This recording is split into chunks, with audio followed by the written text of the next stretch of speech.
Halo, assalamualaikum warahmatullahi wabarakatuh. Dalam video kali ini saya akan menjelaskan tentang logika dan algoritma komputer untuk mata pelajaran simulasi dan komunikasi digital atau SIMKOMDIK, atau biasa sering disebut sama anak-anak itu SIMDIK.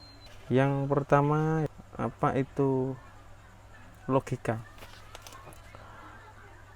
Logika sama halnya dengan kemampuan berpikir. Logika yaitu kemampuan seseorang manusia untuk berpikir dengan akal tentang suatu permasalahan yang dapat menghasilkan sebuah kebenaran, dibuktikan dan dapat diterima oleh akal. Logika seringkali dihubungkan dengan kecerdasan. Seseorang yang mampu berlogika dengan baik maka dapat disebut sebagai pribadi yang cerdas. Logika identik dengan masuk akal dan penalaran. Penalaran adalah salah satu bentuk pemikiran. Definisi logika sangat sederhana, yaitu memberikan prinsip-prinsip yang harus diikuti agar dapat berpikir valid. Logika sendiri berasal dari bahasa Yunani kuno, yaitu logos. Logos yang berarti hasil pertimbangan akal pikiran yang diutarakan lewat kata dan dinyatakan dalam bentuk bahasa. Logika dibagi menjadi dua, yaitu logika alamiah atau kodrati, yaitu kinerja akal budi manusia dapat bekerja menurut logika dengan cara spontan, dipengaruhi oleh keinginan-keinginan dan kecenderungan yang subjektif. Kemampuan logika alamiah manusia ada sejak lahir. Logika ini bisa dipelajari dan memberi contoh penerapan dalam kehidupan nyata. Pada dasarnya, setiap manusia normal memiliki kemampuan alamiah untuk berpikir lurus. Tetapi dalam hal yang sulit, baik akal budi maupun seluruh diri manusia dapat dipengaruhi keinginan-keinginan dan kecenderungan-kecenderungan yang subjektif. Itulah dasar bagi terjadinya suatu kekeliruan dalam berpikir yang mengandalkan kemampuan alamiah. Untuk itu, diperlukan suatu ilmu khusus yang merumuskan asas-asas yang harus ditepati dalam setiap pemikiran. Ilmu itu namanya adalah logika ilmiah. Logika ilmiah itu lebih memperhalus, mempertajam pikiran serta akal budi. Logika ilmiah menjadi ilmu khusus yang merumuskan asas-asas yang harus ditepati dalam setiap pemikiran. Berkat pertolongan logika ilmiah inilah akal budi dapat bekerja lebih tepat, lebih teliti, lebih mudah, dan lebih aman.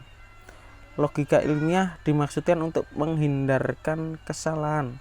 Logika ilmiah membantu logika alamiah atau logika kodrati. Selanjutnya untuk pengertian algoritma.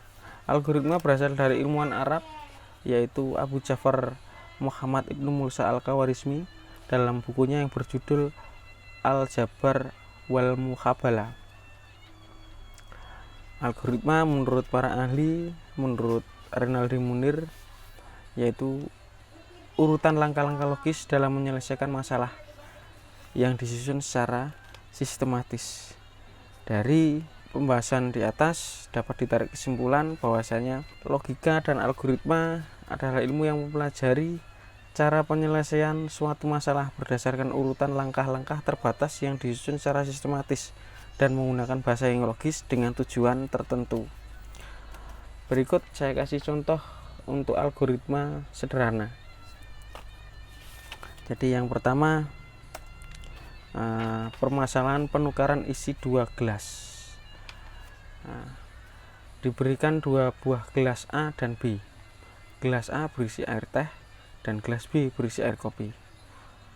Pertukaran isi gelas tersebut sehingga menghasilkan gelas A yang semula berisi air teh menjadi air kopi, dan gelas B yang semula berisi air kopi menjadi berisi air teh.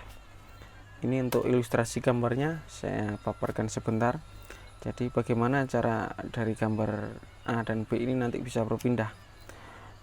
Mari kita bahas cara penyelesaiannya.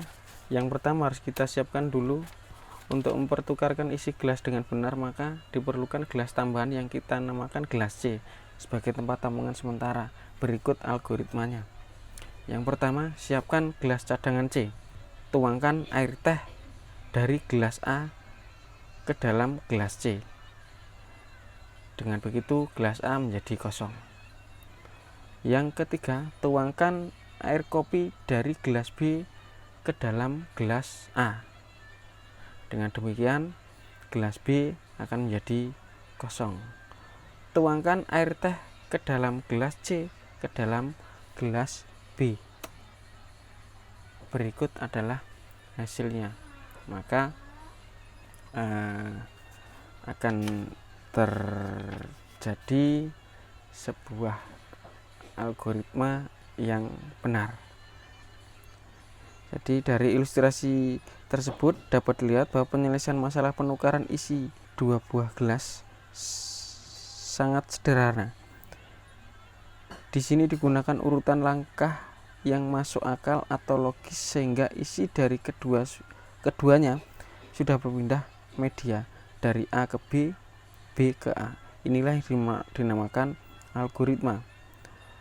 Urutan penyelesaian sebuah permasalahan dengan urutan dan langkah logis dan masuk akal menghasilkan suatu langkah yang benar. Dalam menentukan algoritma untuk menyelesaikan suatu permasalahan, mungkin kita dihadapkan oleh beberapa pilihan algoritma. Oleh karena itu, kita harus memiliki rambu-rambu dalam menentukan pilihan algoritma. Pertimbangan dalam pemilihan algoritma adalah 1. Algoritma haruslah benar.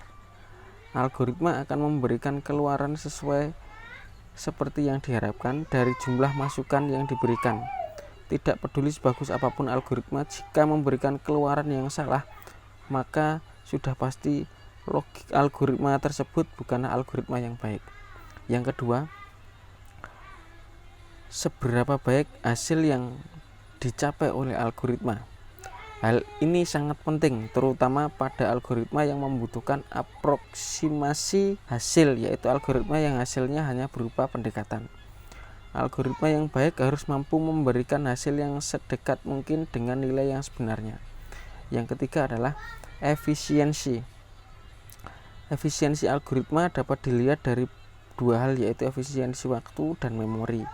Meskipun algoritma memberikan keluaran yang benar atau paling mendekati, tetapi jika kita harus menunggu lama untuk mendapatkan hasil, semisal waktu yang lama untuk mendapatkan keluarannya, maka biasanya algoritma tidak akan menjadi pilihan utama. Begitu juga dengan memori. Semakin besar memori yang terpakai, maka semakin jelek algoritma tersebut. Dalam kenyataannya, setiap orang bisa membuat algoritma yang berbeda untuk menyelesaikan suatu permasalahan. Walaupun terjadi perbedaan dalam penyusunan algoritma, tentunya kita mengharapkan keluaran mirip atau sama. Jika dihadapkan dengan permasalahan seperti itu, maka sebaiknya pilih algoritma yang efisien dan cepat. Adapun untuk ciri-ciri algoritma, tidak semua urutan langkah penyelesaian masalah yang logis dapat disebut dengan algoritma. Menurut Donald E. Knuth, algoritma mempunyai 5 ciri penting yang meliputi 1. Keterbatasan. Algoritma harus berakhir setelah mengerjakan sejumlah langkah proses. Kepastian. Setiap langkah harus dibunyikan secara tepat dan tidak terjadi arti ganda atau ambigu. Yang ketiga, masukan. Algoritma dapat memiliki nilai 0 atau lebih data masukan. Yang keempat, keluaran. Algoritma harus mempunyai 1 atau lebih hasil keluaran. Yang kelima, efektivitas. Algoritma harus efektif, langkah-langkahnya algoritma dikerjakan dalam waktu yang wajar. Selanjutnya ada struktur algoritma. Struktur algoritma yang pertama adalah struktur dasar algoritma sekuensial atau runtutan. Sebuah runtutan yang terdiri dari 1 atau lebih instruksi. Tiap instruksi dikerjakan secara berurutan sesuai dengan urutan penulisannya, yakni sebuah instruksi dilaksanakan setelah instruksi sebelumnya selesai dikerjakan. Dari instruksi menentukan hasil akhir dari suatu algoritma. Bila urutan penulisan perubahan, maka mungkin juga hasil akhirnya akan berubah. Jadi bila urutan penulisannya berubah, hasil juga akan mempengaruhi hasil. Sebagai contoh, perhatikan soal matematika berikut. 4 ditambah 3 dikali 7 dengan hasil 49, karena 4 plus 3 itu dikerjakan dulu baru dikalikan. Tetapi jika urutan aksinya diubah, maka keluarnya pun akan berbeda. Suatu contoh, 4 ditambah 3 dikali 7 sama dengan 25, karena untuk tingkat perkaliannya kita dahulukan dulu. Jadi 4 ditambah, untuk jumlahnya ini salah ya. Oh benar, 21 ditambah 4 sama dengan 25. Struktur yang kedua adalah struktur dasar algoritma pemilihan. Kadangkala terdapat suatu kejadian yang baru akan dikerjakan. Jika suatu kondisi tertentu telah dipenuhi, pemilihan yaitu instruksi yang dikerjakan dengan kondisi tertentu. Kondisi adalah persyaratan yang bernilai benar atau salah. Satu atau beberapa instruksi hanya dilaksanakan apabila kondisi bernilai benar. Sebaliknya, apabila salah, maka instruksi tidak akan dilaksanakan. Contoh kasus pemilihan adalah penentuan bilangan genap atau ganjil sebagai berikut. Yang pertama, masukkan bilangan sebagai sebuah bilangan bulat. Bagi bilangan dengan angka 2.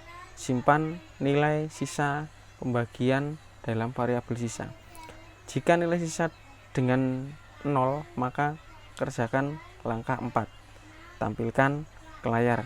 Jika nilai sisa tidak sama dengan 0, maka kerjakan langkah 6. Tampilkan ganjil ke layar. Selesai. Yang ketiga ada struktur perulangan. Salah satu kelebihan komputer adalah kemampuan untuk mengerjakan pekerjaan yang sama berulang kali tanpa mengenal lelah. Kita tidak perlu menulis instruksi yang sama berulang kali, tetapi cukup melakukan pengulangan dengan instruksi yang tersedia. Pengulangan merupakan kegiatan yang mengerjakan sebuah atau sejumlah aksi yang sama sebanyak jumlah yang ditentukan atau sesuai dengan kondisi yang diinginkan. Kalau di pemrograman itu biasanya ada while, ada do, banyak sekali nanti. Cuman ini hanya kita bahas untuk yang pembahasan pengertiannya saja. Contoh, ini ada perulangan. Contoh kasusnya, yang pertama, deklarasikan variabel huruf untuk menyimpan karakter yang akan ditampilkan. Deklarasikan variabel n untuk menyimpan banyaknya perulangan. Yang ketiga, deklarasikan variabel counter yang digunakan sebagai counter perulangan yang sudah dilakukan. Yang keempat, masukkan sebuah karakter dan simpan dalam variabel huruf. Yang kelima, masukkan banyaknya perulangan yang diinginkan dan simpan dalam variabel n. Set nilai counter sama dengan 0.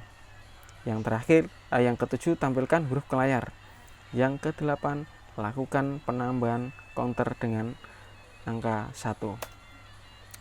Demikian untuk pembahasan kali ini. Untuk materi selanjutnya kita bahas di video selanjutnya. Nanti masih ada flowchart dan lain-lain. Dari saya cukup sekian. Wassalamualaikum warahmatullahi wabarakatuh.